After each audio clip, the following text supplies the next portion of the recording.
Hello, my name is Hakon, and welcome back, all you fabulous fighting fantasy aficionados, for yet another episode of playing Trial of Champions Fighting Fantasy Gamebook number 21, and it is a dastardly difficult sequel to Death Trap Dungeon. I'm not going to start from the very beginning in this game because it will take too long if I have to do that every single time, because in this one it is very easy to die. Indeed, at the moment I am on, yes, 7 deaths. And I have decided to try to actually make this in without more than 42 lives, so to speak. Now, the reason for the 42 is as follows, and I'll tell you the backstory at the same time, actually, because I'm not going to do the beginning over again. So, you are an adventurer. You were out sailing when you were taken prisoner by a slaving galley. So you were taken as a slave, and you had to row for a whole week, poor you, before you got your destination. And you and 41 others have been sold as slaves to a Lord Carnus, who it turns out is the brother of Baron Succumbit, who is the guy who runs the Trial of Champions, which is the event every year where somebody tries to beat Death Trap Dungeon. And the 42 of you first have to fight it out in gladiatorial combat to see who is the champion among you. And indeed, the champion then is sent to Fang to compete in the Trial of Champions in order to beat the dungeon, because, well, Lord Carnus, he wants the money, and he wants to get back at his brother, because his brother is more famous than he is. And of course, Lord Carnus, Baron Succumbit brothers, I did mention, didn't I? Yes, they are brothers. And of course, if you win, you get to keep your life and you get your freedom back. You don't get the money, you don't get the 20,000 gold. So I think in this one, the motivation is actually better than it was in Death Trap Dungeon, because in Death Trap Dungeon, you are being stupid and going after the prize, even though in all likelihood, you will die. Whereas in this one, you don't have a choice. It is die or get free. So basically, I think your motivation is better. Yeah, I got my cup of tea as well. Right, so that is the beginning of the game. So first of all, and because I'm not planning to play the beginning over and over again, but at the same time, I have decided to try to make the death count realistic. So what I have done is I've created a little flowchart now for the beginning. This is the gladiatorial games, and it is really hard to get through this. If you have a skill of less than 10, you are most likely going to die in this one. But in order to expedite things, I have created my remaining characters. I don't know if you can see that properly now, for this game. And I'm just going to cross them off as I go along. And what I've done with all of these are the remaining. I've had, of course, 7 deaths, which means I've got 35 lives left, so to speak. And so I've created 35 characters. I've rolled them up. I did some re-rolls because I know that you can't really do this with low scores. So I re-rolled anything less than a skill of 9 to start with, for instance.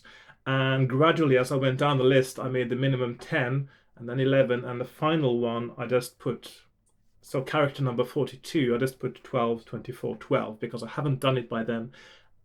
I can't do it with anything less. So, and then I ran each of those 35 characters through this flowchart, did all the combats, all the skill rolls, all the luck rolls, and I know then how many I got left to play with. I'm not going to tell you the results of that until I get to the next. So when it's time for me to get a new character, I'm going to tell you the demise, so to speak, of the ones who didn't make it to that one. So everyone has done gladiatorial combat, and everyone is ready to start going into Death Trap Dungeon version 2.0. And that's where we are starting our game today. So, on another note, I just passed 1,000 subscribers a few days ago, and it was quite sudden because I had quite a burst of subscribers going from 991 to 1,005 in one day, I think. So I haven't prepared anything for an episode 1,000 subscriber special yet, but there will be something. But just right off now, I can sort of say that to everyone who's been watching my fighting fantasy videos and subscribing to my channel because of them. I know I have some really regular viewers amongst you who will be watching this. I will just have to say thank you very much, because your support means a lot, both for me as a creative person and also now it will mean I will make a little bit of money from my YouTube videos, which is nice. And I know some of you watch all my videos, including the really long fighting fantasy ones, from beginning to end. I can see my statistics. I know that some of you are doing that, and some of you also regularly comment and give me positive feedback, which is really nice, and it drives me to keep making these videos. Inspires me, I should say. So thank you very much to you. You know who you are, and I'll be looking forward to bringing you along with me on the journey, because it's only just started. 1,000 subscribers, yes, but I'm only on book 21, so I've got a long way to go. So I hope you will be coming along with me on the rest of this adventure. So that said, let's get started, shall we? So traditional transition coming up.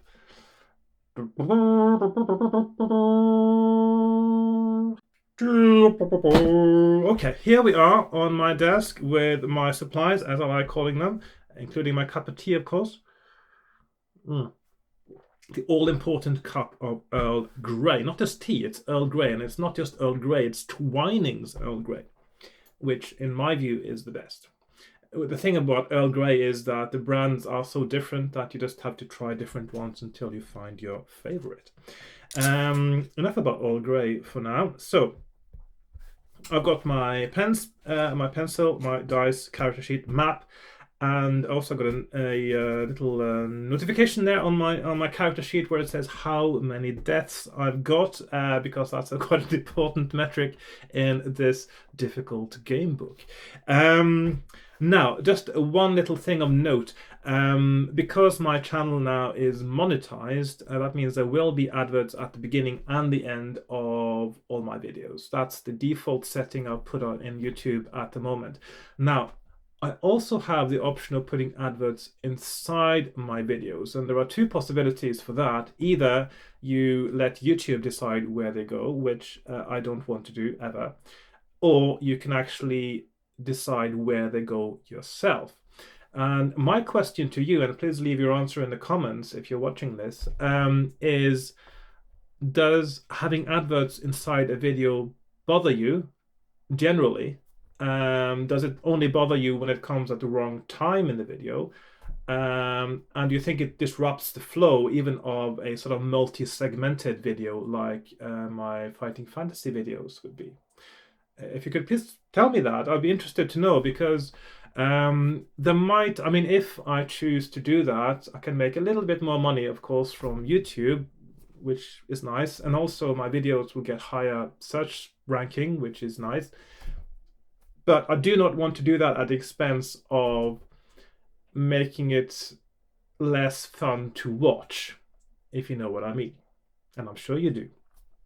So would, for instance, in a video of 1.5 hour length, like my fighting fantasy videos usually are, would a few adverts feel bothersome if they were at appropriate times? Because I would not want YouTube to decide, because they would put 3 adverts within the first 15 minutes. So that would be disruptive. I don't like that either. But some carefully placed ones at natural breaks in the video is what I'm really wanting to know what people feel about. So yeah, anyway, that's out of the way. I'll get started now. And I did mention I had run through my new characters through the flow chart, let's see how our next candidate for the Trial of Champions did. So, as I mentioned before, at the moment we are standing on 7 deaths. And let's find out what happens to the next one. Our next candidate, our next contestant is fond of puppies. He likes crochet. He does go fishing during the weekends, and he also likes reading books. No, seriously, he has a skill of 9, a stamina of 20, and a luck of 12. How do you think he did? Up or down? What do you think? Yeah, no, he died. He died. Deaths are now at 8. The first event of the gladiatorial combat is you got some rocks strapped to your back. You were in quite a big heat of, I think, 12 slaves. Rocks strapped to your back for extra weight, and you had to jump a pit of burning coals as you were running round and round the arena. And when somebody was lapped, that person who was lapped would then be eliminated. And not just eliminated from the competition, but eliminated. So, yes, killed. Well, that's what happened to him. Right. Our next candidate is also got a skill of 9, actually. He's got a stamina of 22 and a luck of 10. That doesn't sound too bad, does it? Yeah, well, he died as well. Death number 9. He managed to get through the first event. He managed to beat the beast, which I can't remember the name of, the one you fight with a net and a trident. Although he did actually lose a bit of luck during that battle, which means he wasn't super successful with his rolls.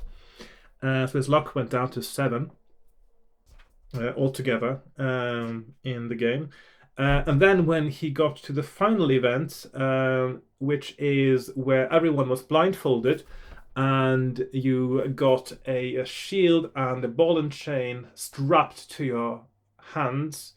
In that battle, he managed to kill one other gladiator, and he got killed by the second one. There are three battles right there at the end. So he got killed and died. Death by gladiator for him. So, yes. 9 deaths so far.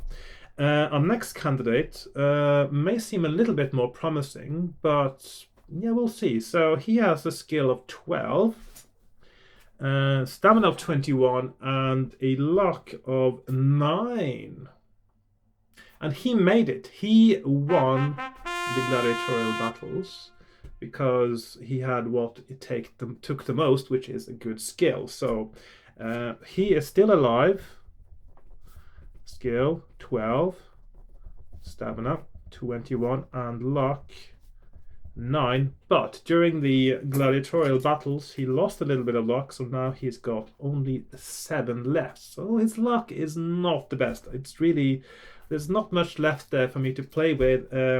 Any luck roll or using luck in combat now is going to be quite risky. So there we have it. That is our first survivor of the day. And he is the one who will try to fight for the honor, if you can call it that, of Lord Carnus in the battle of yeah, that's the third one. This is the second one. In the Trial of Champions in Fang. So let's make a little bit of space here. Let's feel as my desk felt a bit untidy there for a moment. So, right. So where am I starting? I am starting on 261. I'm not going to read the whole paragraph, probably. Okay. Right. Yes, let's start from the bottom of the first page here, I think. I'll just make sure I am in focus. Right. So, this year the prize has attracted illustrious contenders. You take your place alongside them and are then asked to draw a bamboo stick from the hand of the Baron. So that's Baron Sukhumvit, of course, the head honcho in Fang. The number 2 is etched on the stick. You are to enter the dungeon second, after the dwarf. To the cheers of the exultant onlookers, you pass between the pillars, armed only with a magnificent sword given to you by Lord Carnus.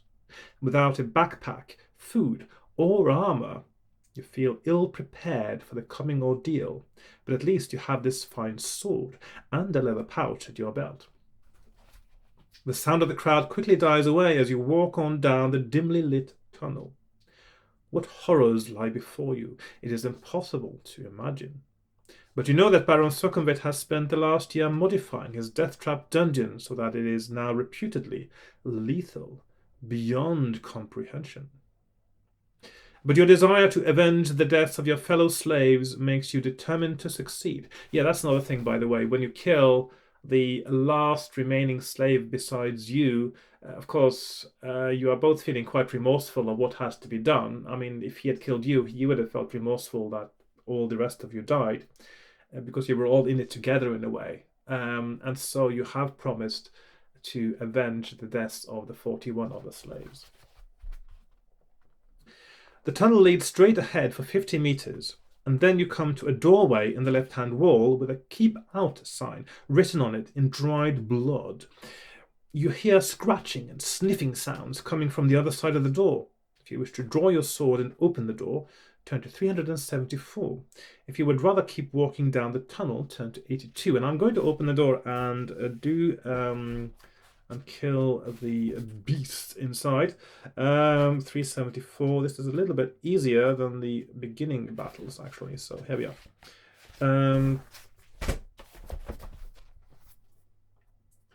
The door opens easily, and you step into a small room. Before you have time to look around, a huge black hellhound leaps at you with flames shooting out from its cavernous mouth. You must fight this savage beast to the death.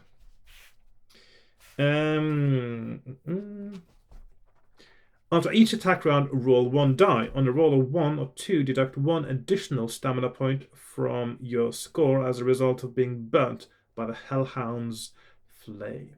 If you win, turn to 52. So we have skill 12, stamina 21, and I do have a better stamina now than before. And of course, stamina was what I ran out of in the other playthroughs. So let's see how that goes. And this guy has 7/6. So I've got a 5 skill advantage, and I roll. No, he rolls 6. I roll 10, so he's down to 4. And let's roll an extra die to see if he breathes fire on me. He didn't. He rolls 10. I roll 4. So that means that he hits me, and I'm down to 19. I can't really afford to lose much stamina in this one because so far I haven't really found many ways to regain it, and I don't have provisions. So he rolls 6, I roll 3, he's down to 2, and I forgot to do the breath weapon here. So 5 for the previous round and 3 for this round. And finally, perhaps he rolls 7, I roll 9, he's dead, but also do the final breath, and he misses. Now, I do not want to lose much stamina now because it's going to get quite hairy, even with a 12 skill, I think. So, I go to 52 because I managed to win. The room is empty, apart from a pile of straw and old bones in the far corner. If you wish to rummage through the straw, turn to 36. If you would rather leave the room and walk along the tunnel, turn to 82. Now, I've come all this way to fight it, so I'm definitely going to rummage through the straw. You find a gold ring lying on the stone floor under the straw.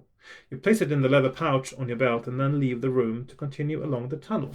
So, what I had gathered so far, because I found 2 gold rings last time, it indicates to me that maybe collecting gold rings is important in this game. So gold ring, I'll just put gold ring for now, and I'll put ×2 if I find another one. Getting a bit brighter outside again now. It was, when I was starting, it was actually raining and windy outside, so the weather is changing quite a lot today. Right. 82 is my next paragraph. Let's see where we are on my map now, because I now have to make some decisions now based on, of course, on what I've done before. The tunnel soon comes to an end at a T-junction. If you wish to head left, turn to 229. If you wish to head right, turn to 304. Now, turning right does seem possibly to not be the right thing, but I'm not sure.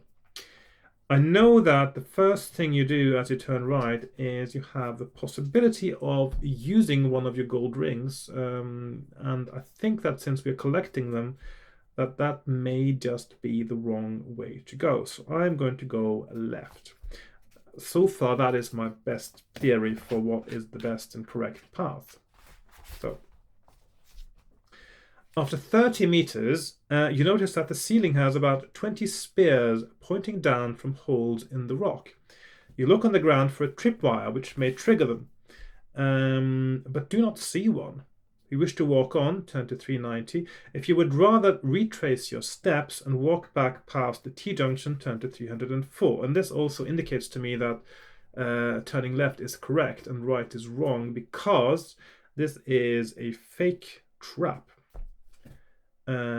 So it just, because it's so obvious that there is a trap there, it's a double bluff, really. So right.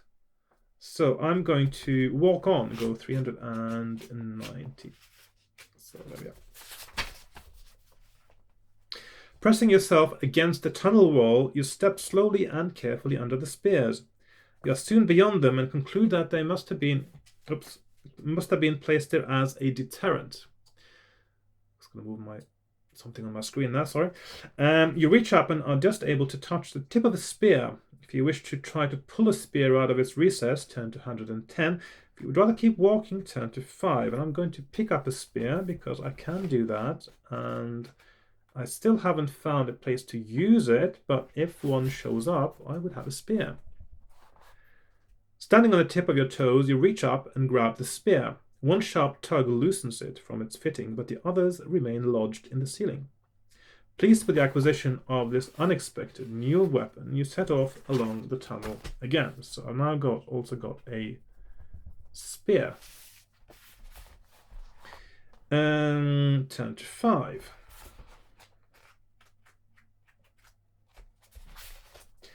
Ahead you see the tunnel bend sharply to the right, but you do not see a crossbow mounted on the dark wall, pointing straight at you.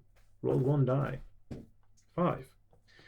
I'm going to go to 313. Let's see, 313. Let's see, I didn't get to that last time. So you step on a flagstone which activates the crossbow. The bolt flies down the narrow tunnel but whistles past your left ear. Add 1 luck point. Whoa, +1 luck. I needed that.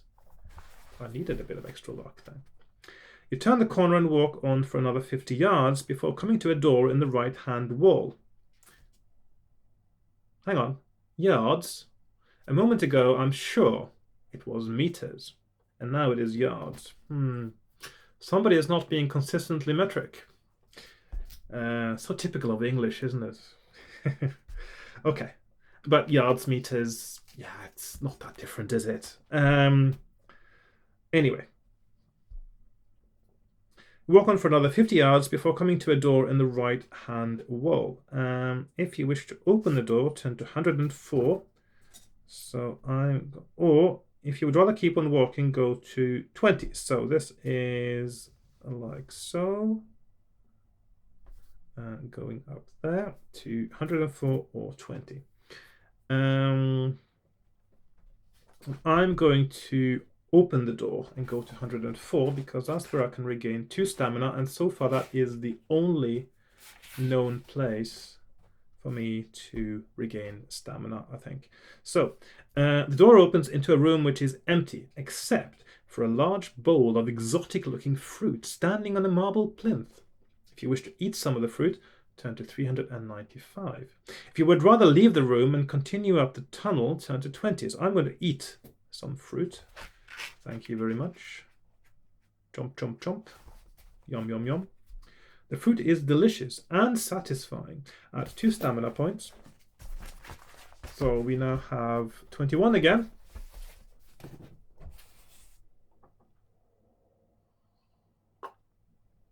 I'll drink to that. Well, of course, when you're 21 again, you can drink. You are allowed to buy alcohol, aren't you? Even in America. Okay. Right.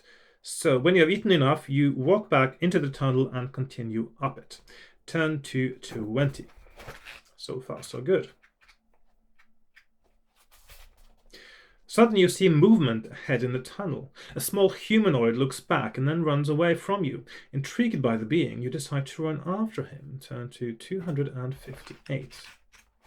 I think this is all part of a trick. The humanoid disappears around a corner, and by the time you turn the right-hand bend, he is nowhere to be seen. You carry on down the tunnel until you come to a door in the left-hand wall. If you wish to open the door, turn to 353. If you do not wish to stop, turn to 133. Now this time, I'm not going to run after him because that seems to be a foolish thing to do anyway, so I'm going to check out the door, which he maybe is trying to lead me away from. I'm not sure. But I'm going to check the door out, which I haven't done before, which is very exciting. Every time you do something new, it's always exciting in this one. Okay. You burst in on 2 orcs who are having a dagger throwing contest. And that is quite a picture, by the way. I'm just going to focus a bit on that so you can see that. I mean, look at that picture there. That is marvelous. Right, that is focused now, isn't it? Just double checking. There we are. It's so much easier now. I can control my camera from my iPad. It's brilliant. Right, so you burst in on 2 orcs. Test your luck. Yes, so I am going to test my luck. So test luck, which is something I really want to avoid doing, to be honest, because I don't have much luck to test. Okay, so we have 139 is lucky, and 192 is unlucky. Okay, so luck is now 8. I roll 7, so I am lucky. At least for one definition of lucky. 139. The orcs are unarmed, having just thrown their last dagger at the rat. On seeing you, they growl in anger and grab their swords to attack. So they're not unarmed anymore, are they? That's a bit silly, isn't it? Oh, the orcs are unarmed. They grab their swords and attack. Ian Livingstone, what were you thinking? Right. Fight them one at a time in the small room if you win, etc. So, okay. Maybe, I suppose, if you were unlucky, then they would have thrown a dagger at you, wouldn't they? Before they attack, before their unarmed attack with their swords. Oh. I can see what he was getting at, but that's not how you write it. Anyway, never mind. I can forgive Ian Livingstone a lot of little foibles because his books are challenging and fun, even though they're a bit, a bit insta-deathy sometimes. A bit too hard sometimes. Never mind. So I've got 12, 21, and here this guy, or these guys, I should say, have 6, 5, and 6, 6, and 1 at a time, and I've got a 6 skills point advantage. So first one rolls 11. I roll 4, so that means I'm down to 19. He rolls 2, 7. He's down to 3. 7, 6, he's down to 1, and finally he rolls a 4, and I roll a 4, and the first guy is dead. So second one rolls a 6, 10, 5, 8, and finally, perhaps, he rolls a 5, and I roll an 8, and he is also dead. Okay. So, I win and go to 200 and, let's see, 95. So we're fighting is 6, 5, 6, 6. You tuck 2 of the daggers into your belt and begin to search the room. Okay, so I've got 2 daggers as well now. Am I right in thinking, when there's some daggers you picked up in Death Trap Dungeon as well? So daggers times 2. That will come in handy, probably. So dagger times 2. And begin to search the room. It contains 2 wooden beds, a sturdy wooden trunk, a crude table, and 2 chairs. If you wish to open the trunk, turn to 34. If you would rather leave the room and continue along the tunnel, turn to 133. So that is 133. That is around there. Or you can go to, let's put that down there, 34, and open trunk. And of course I'm going to open the trunk. Well, obviously. 34. So 34 is here. Right. The trunk is full of the orc's possessions, although most of them are rubbish. A jar of rat tails, an ogre's hip bone, mouldy bread, a pair of worn-out boots, a broken arrow, damp breeches, which are green with mildew, 3 wooden pegs, and a cracked water jug are just a few of the items in the trunk. But underneath all of the junk, there's quite an ass-seat, these orcs, aren't they? Underneath all the junk, you find a breastplate. If you wish to try on the breastplate, turn to 321. If you would rather leave the room without the breastplate and continue along the tunnel. Now, of course, with stuff like this, there are 2 options, aren't there? Cursed or magical. I suppose a cursed is also a kind of magical item, but positive magic or negative magic, as it were. So it either gives me a plus on attack rolls, or it gives me minus something. Breastplates, usually they're fine. It's the helmets, isn't it, that are dodgy. So I think I'm going to try this breastplate, which is, let's see, 3, 2, 1. Or let's see, oh, yeah, 3, 2, 1, 3, 2, 1. Didn't need to go all that way away there on my map, because the other option obviously is already there. So breastplate, 3, 2, 1. Let's see what happens. The breastplate fits well and is an excellent piece of armor. Add 1 skill point. And this is where I will use my house rule, which is that skill is a combination of being able to inflict damage and being able to sustain or avoid getting damaged or injured in combat, which means any piece of armor that gives you skill is something that gives you attack score, which means it actually will get your skill bonus above and beyond your initial score. It doesn't change your ability to fight, but it does increase your ability to not get injured. So for a skill check that has to do with agility and strength, for instance, I would use 12 still, so it doesn't increase my skill for that. But for fighting, I use 13. So that is, to me, the most logical way of doing it. And that is my house rule when it comes to skill and items. Because it's so inconsistent in the books, and it seems they don't really know, when they were writing them, they weren't really sure how it was going to work either. So even at book number 21, it's still a bit sort of wishy-washy. So I'm going to do it that way. So yeah. So that is a great thing, which means that it seems it is a good idea to open this door so you can pick up the daggers and the breastplate. And that is the +1 breastplate. And then we go to 133. So 133, 133, 133. Okay. This is going quite well. Famous last words. Okay. Looking down the tunnel, you see that there is an opening in the left-hand wall. Suddenly you see a small head peer out from around the corner, and judging by its height off the ground, you deduce that it is the small humanoid again. You call out and give chase, but by the time you have rounded the corner, he is nowhere to be seen. You decide to walk quickly down the new branch of the tunnel in the hope of seeing the humanoid again. Turn to 287, no choice. Ooh, zombies. I'm almost forgetting to drink my tea now, which is good because that means my throat is not feeling too bad today, actually. Maybe it's the rain and the cold. It is May, and if you're watching this another year, You may have forgotten, if you lived in the UK, April and early May, certainly up here in Scotland, has been really, really cold. And I just realized that, oh, hang on. I had something that was switched on over here that wasn't supposed to be on. It's been really, really cold. I mean, it does. Yesterday, it just felt like a kind of warmish winter's day. 5, 6 degrees. It's just ridiculous. And today it's been raining and windy, and yeah,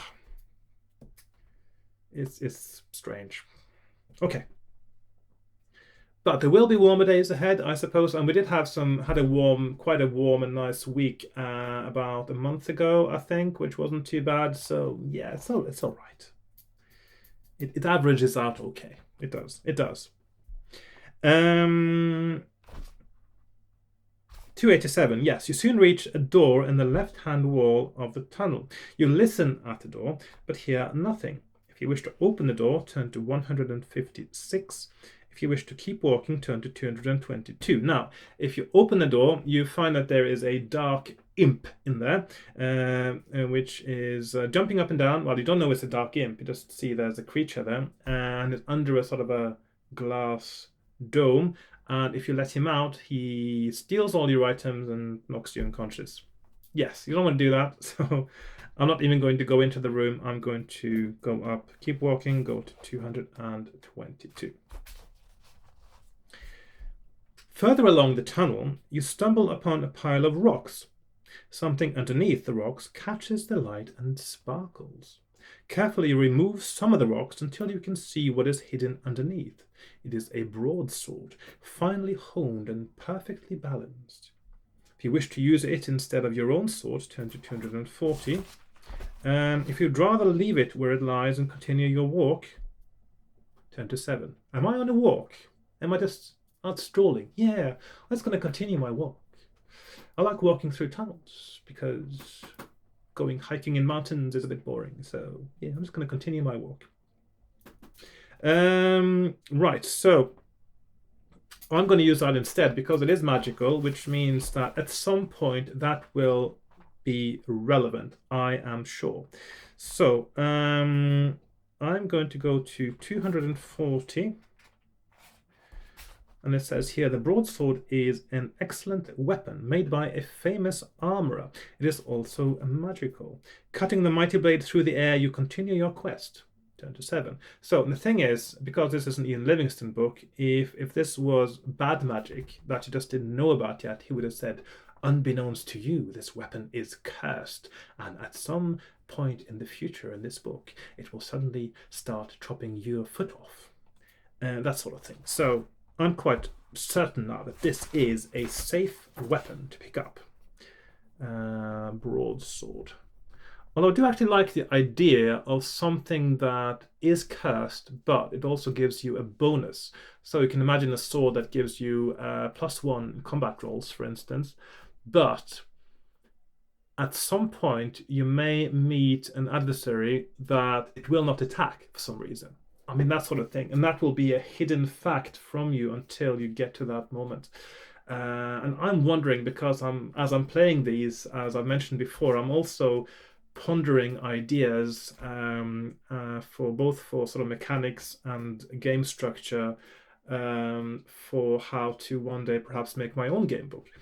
And I'm thinking maybe something like that would be interesting, and something that gives you a benefit and a penalty both, because in fighting fantasy there seems to be always one or the other, but not a combination of both. So I quite like that idea. Right. Broadsword magical, which will become relevant at some point. Right. I hope, I presume. I mean, it would be strange if it didn't. Right, so that was go to 7, it says. I will go to 7. So I'll put a magical broadsword. So when I put a little circle on my map now, it means these are places I think that I should be going, that I think are part of the best path through. That's how I indicate that usually. I sometimes use green because it's quite obvious, but Pencil works equally well, I think. Also, green pens. Have you noticed how green pens, they don't actually, you have to push a bit harder before it starts writing than the other colors. Okay. You soon arrive at another door in the tunnel wall. The handle turns, but wooden boards have been nailed across the door frame. If you wish to lever, do I say lever or lever? It's one of those words, isn't it? I mean, I'm being a non-native speaker. Sometimes I am a little bit inconsistent. Which other ones is it? Either and either. I tend to say either or either, actually, both at different times. Zebra and zebra, yeah, why not? Lever. So yeah, lever, not lever. Yeah, just double checking now. Lever is the only correct one, so I'm going to lever. So it's lever and leverage, or leverage is also correct, actually. You could say leverage as well as leverage in English. I know that. I just wasn't sure about lever. Where are we? Yes. If you wish to lever the boards off with your sword, turn to 336. If you would rather press on along the tunnel, turn to 45. So, what did I do last time? I levered the boards, and yes, that's where I get an iron key. So that's definitely something I need to do, because keys, one must presume, are mandatory items on your shopping list, as some people call it for these books. So yes, the nails holding, or you have to test luck though, which is rubbish. Okay, the nails holding the boards in place make a loud creaking noise, although a failed luck test means somebody comes to fight me because they heard the noise. So it's not like I can't make it through, it's just a, yes, an inconvenience. Test your luck, yes, and I roll 7, which is my luck, so I'm down to 6, which is not very good, but I was lucky, and I go to 122. Despite all the noise you make, no creature of any kind arrives to investigate. At last, the final board comes free, and you are able to open the door. Turn to 13. So nailed boards. If you have any experience removing nailed boards, certainly old ones from things, they can make one heck of a noise. So I've been doing a little bit of woodworking every now and again, and one of the things I've done, because I can't really afford fancy schmancy brand new wood boards and stuff. Well, I could, but I haven't sort of taken the money to do that.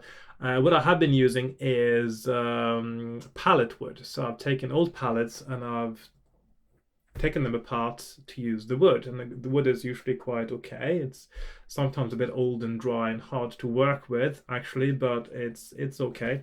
But that means you get a lot of experience removing boards from other boards, and sometimes it is really noisy when you try to pull a nail out of a wood when it's really sort of set, because the wood has dried and contracted around the nail and is holding it really fast.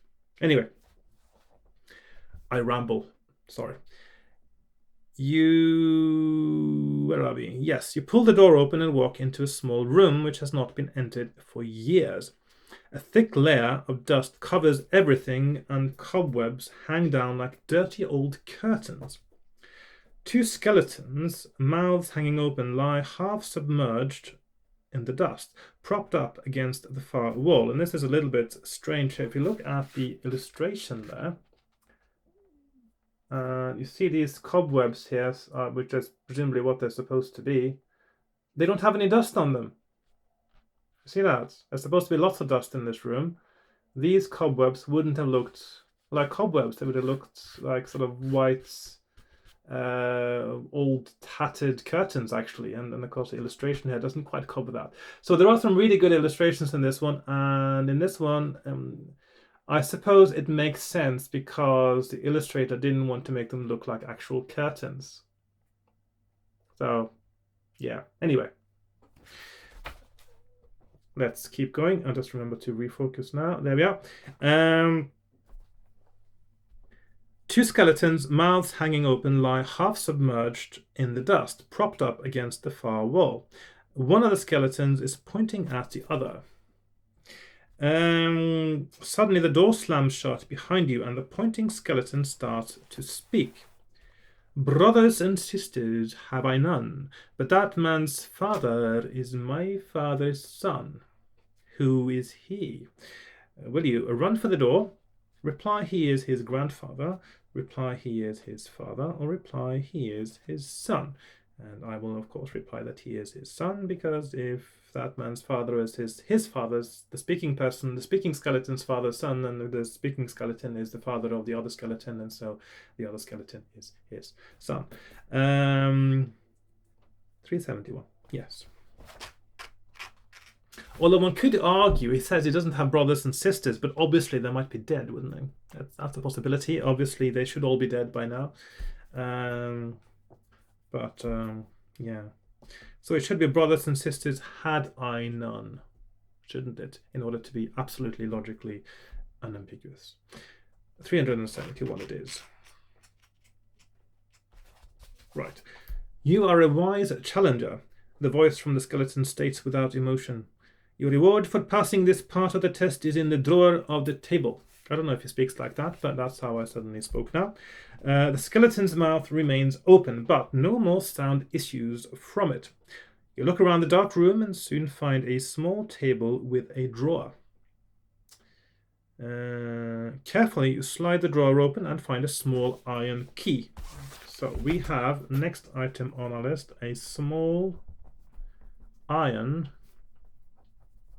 key. You drop it into the pouch on your belt, leave the room, and continue along the tunnel. Turn to 45. So far, so good, huh? Okay, so this is where our next page starts, and at the moment, I would say that my path through that first bit is absolutely as clear as glass. I know exactly where I should be going, which means that when I start my next life, because I do not expect to win today, obviously, it is a Trial of Champions after all, I will at least start from this point here, if not even further along the way. So I'll make a new flowchart for the roles that you need to do, the combats you need to do to get to that point, and I will run my new characters through those before I start playing so that I get an accurate death count in the end. Okay. It's not long before you arrive at yet another door in the left-hand tunnel wall. If you wish to open the door, turn to 235. If you would rather keep on walking, turn to 177. Now this is where it gets a little bit strange, because it says, when you go through the door, it says that unbeknownst to you, you have been teleported to another location.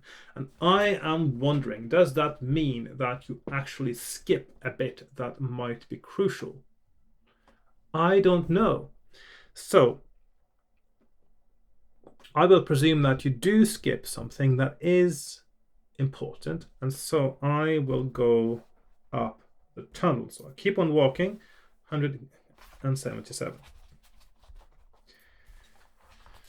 Right, the tunnel eventually ends at a T-junction. Looking both left and right, you see nothing of interest apart from a door some way down to your left. If you wish to go left, turn to 68. If you wish to go right, turn to 227. So this is completely unknown territory to me now. So I will put up my options here. So 68 left and 227 right. Okay. Well, there's a door to my left and there's something else. No door visible to the right. I'm going to head for the door. So 68. You soon arrive at the doorway in the right-hand wall and are faced with a heavy iron door. You press your ear against the door and can just make out the sound of a woman's voice chanting. If you wish to open the door, turn to 318.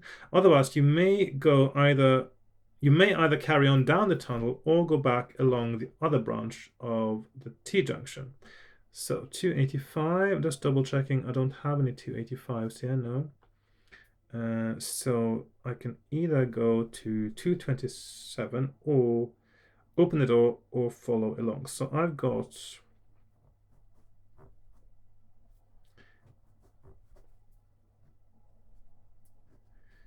either open the door, 318, open, or 285, carry on, and possibly keep calm as well at the same time. It's good to keep calm and carry on at the same time.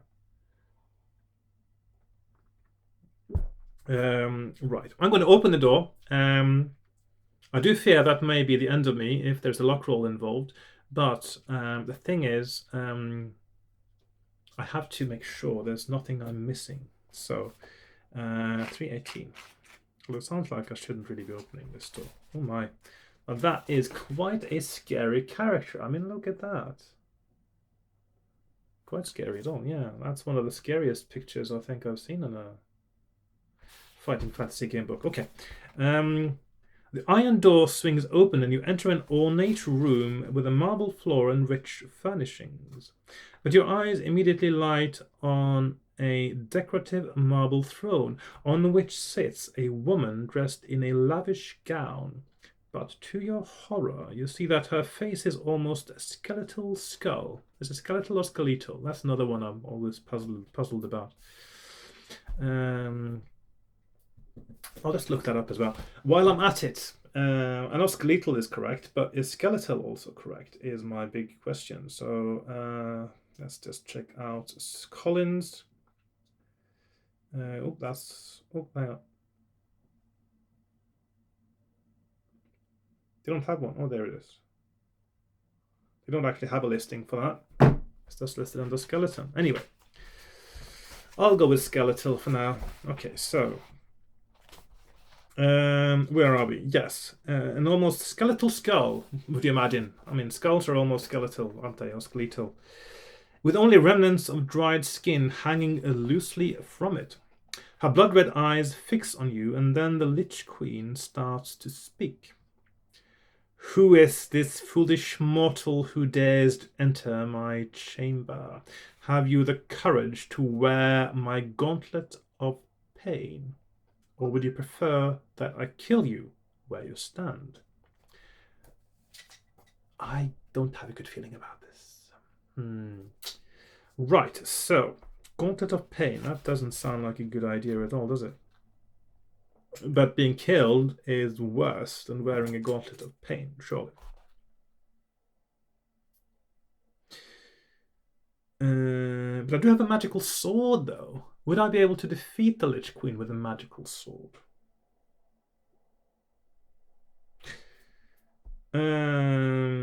Right, so options. Either wear the gauntlets or attack. I mean, the Gauntlet of Pain, it sounds to me like something I put on and it's a cursed item and it will reduce my skill. Then again, if I attack the Lich Queen, she may kill me. I'm going to try to attack her, actually. As you draw your sword and step towards her, the Lich Queen presses an unseen panel in her throne. The floor suddenly gives way beneath your feet, and you plunge headlong down a pit 5 meters deep. Test your luck. Oops. Test luck. I roll 7, and my luck is 6, so I did not make that. And my...